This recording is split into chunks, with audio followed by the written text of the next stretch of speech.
Ағылшынша бәрі қате айтатын 5 сөз. Сіз осы сөздерді дұрыс оқып жүрсіз бе? Тексеріп алыңыз. Бірінші орында менің сүйіктім киім деген сөзді қалай айтасыз? Егер бұл сөзді clothes деп айтсаңыз, clothes емес, бұл clothes. Clothes. Тура жабу сияқты. Clothes. Екінші орында ыңғайлы деген сөз. Мына сөзді үстел сияқты comfortable деп айтсаңыз, немесе comfortable десеңіз, ол қате. Бұл деген comfortable.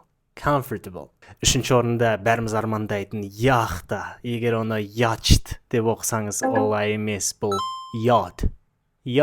Төртінші орында хаос. Үйде бәрі шашылып жатыр, бірақ ағылшынша ол chaos емес, ол chaos.